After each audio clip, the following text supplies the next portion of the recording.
Travis Winged Cell. I'm sure you guys are aware that real evil people are those who try to silence other people. They try to murder. They threaten. They bully. They deny. They deny truth, deny science. These are truly evil people, as they want destruction, they want death, they want violence.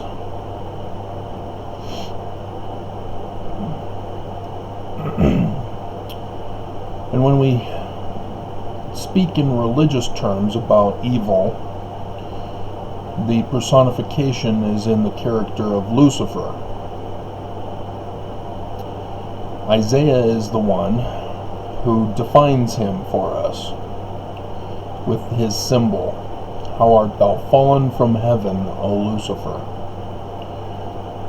And thus the falling star symbolizes the Mormon doctrine of Lucifer being cast out of heaven from the council and cast down to earth, similar to a meteorite.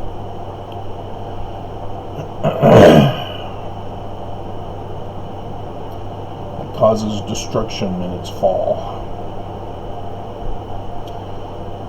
The symbol of a falling star is the inverted pentagram, as a regular pentagram is for a star. That's what it symbolizes. That's why on our American flag, it's the stars and stripes. They are not fallen stars. That wouldn't work for the symbolism, because America is brand new. You want to have actual stars to symbolize it instead. And so we learn about the doctrine of Lucifer from Mormonism. In Moses, chapter 4,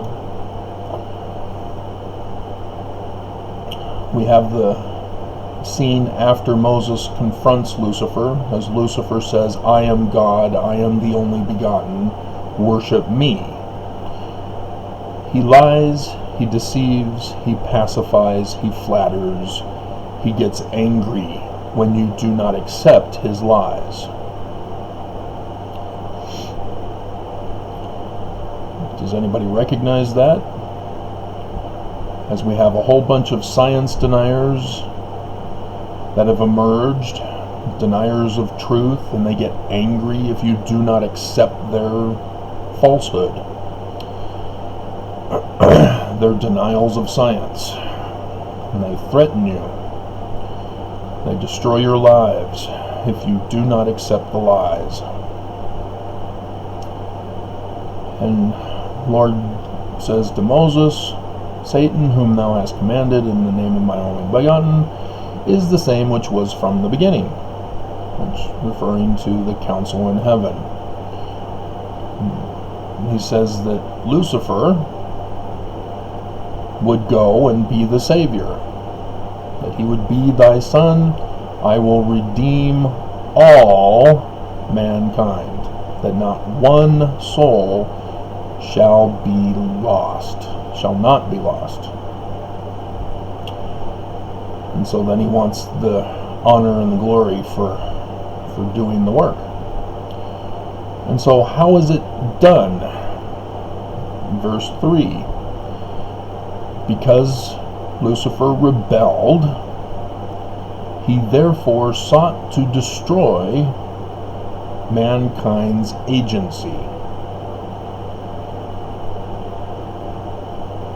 Therefore caused that he should be cast down out of heaven.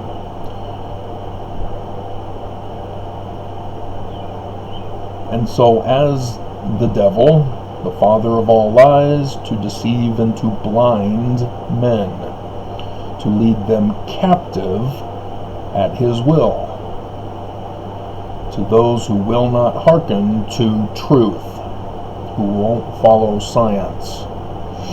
All truth comes from God. And so my voice is just the ideas, inspirations that you get,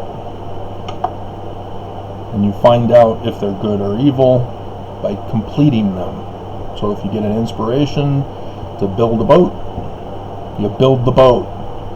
You don't develop your faith as to the voice you heard. You build it. And so this concept of destroying agency involves lying, deceiving, blinding, and leading people captive to false information, to misinformation and disinformation, to flatter, to pacify, to deceive, to get angry if people do not accept your lies.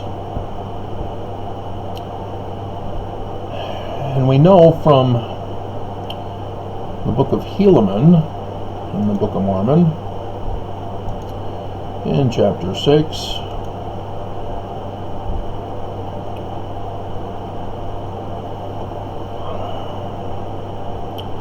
that Lucifer causes people to become criminals, to steal, plunder, murder, cause suffering, cause destruction. And it's a secret band of Gadianton in the Book of Mormon that is personified by this. And verse 22 says, they have signs. They're secret signs, so that only those within the organization would know them.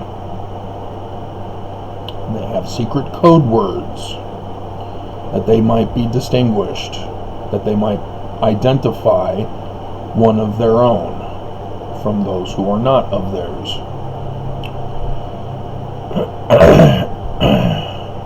And so the secret sign is already known. Everybody knows what it is. It's the falling star, the inverted pentagram. And Joseph Smith is quoted by Wilford Woodruff from his journal, and then put it in the introduction, where Wilford Woodruff says that Joseph said, the Book of Mormon is the keystone of Mormonism. And it needs to be understood in this, what a keystone is.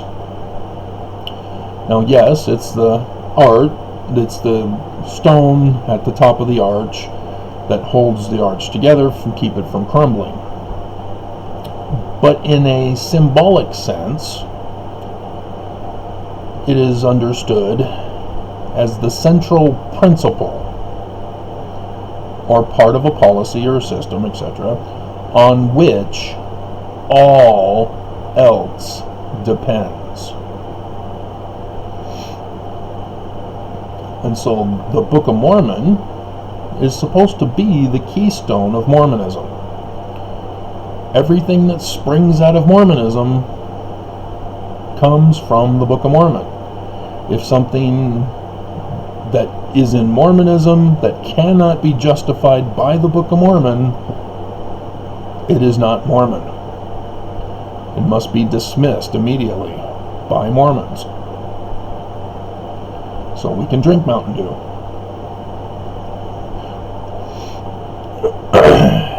And so you'd think that the Church of Jesus Christ of Latter-day Saints, being the only one and true church on the face of the earth, would symbolize this keystone on the temples. As they have doors, and they have arches, they have keystones. The Salt Lake Temple has a keystone. The Salt Lake Temple is the headquarters temple for the church. And so the temple and the keystone therein is the symbol of Mormonism. And whatever that symbol is that is on the keystone of the Salt Lake Temple is the central principle upon which all Mormonism depends.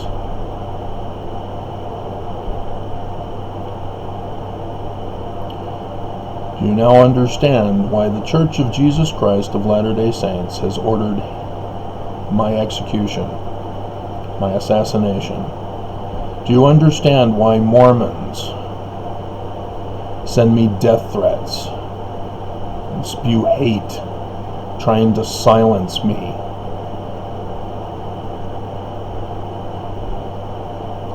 There's a reason why the church does not embrace the keystone of the Salt Lake Temple. I went looking for videos about it, and church will not provide any. Even their own video on explaining the symbolism of the Salt Lake Temple, they skip over the inverted pentagram. But they do say it was Brigham Young who ordered it.